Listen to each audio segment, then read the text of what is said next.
Hello বন্ধুরা, welcome to my YouTube channel Bangla। চলে আসলাম আবার একটি নতুন ভিডিও নিয়ে।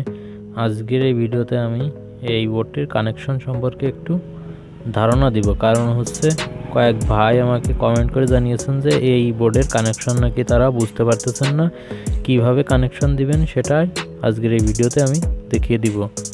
তো চলুন ফিরছি একটা ইন্ট্রোর পর।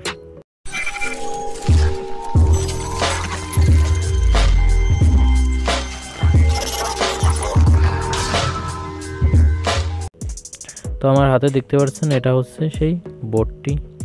এই বোর্ডের আছে ফিল্টারিং ক্যাপাসিটার এবং দুটো ক্যাপাসিটার দেওয়া আছে, মানে দেওয়া থাকে। এই ধরনের বোর্ডে দুটো ক্যাপাসিটার দেওয়া থাকে এবং ডায়োড দেওয়া থাকে, মানে ব্রিজ ডায়োড। মানে এই বোর্ডের যে ফিল্টারিং করার জন্য যে ক্যাপাসিটার এবং ব্রিজ ডায়োড লাগবে সেটা এটাতে দেওয়াই থাকে।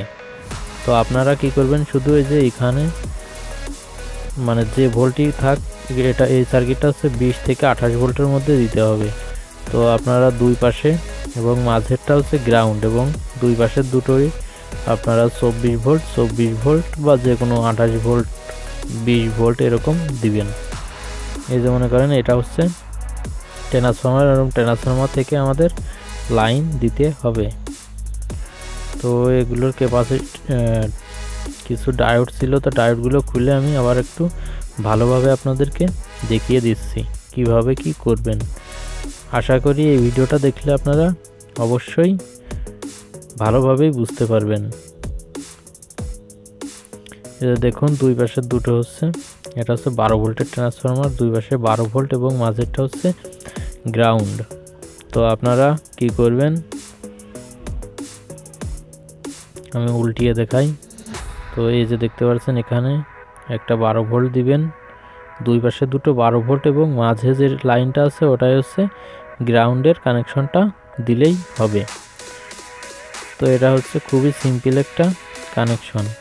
ট্রান্সফরমার থেকে কিভাবে এটার কানেকশন করবেন, মানে আপনার সার্কিট বোর্ডের সব কিছুই করা আছে, আপনি শুধু ট্রান্সফরমার থেকে তিনটা লাইন তিনটা পয়েন্টে সোল্ডারিং করে দিবেন, জাস্ট এটাই, এবং সেটা হয়ে যাবে। দেখুন যে ফিল্টারিং করা আছে, এটা গ্রাউন্ড আর এটা হচ্ছে অডিও আউটপুট, এখান দিয়ে অডিও আউটপুট হবে। এই বোর্ডের আমি কানেকশন এবং বানিয়ে অন্য ভিডিওতে দেখিয়েছি, আজকে শুধু জাস্ট এই কানেকশনটা দেখানোর দরকার ছিল, তাই আমি দেখালাম। তো আশা করি বুঝতে পারবেন। তো ধন্যবাদ ভিডিওটা এত পর্যন্ত দেখার জন্য।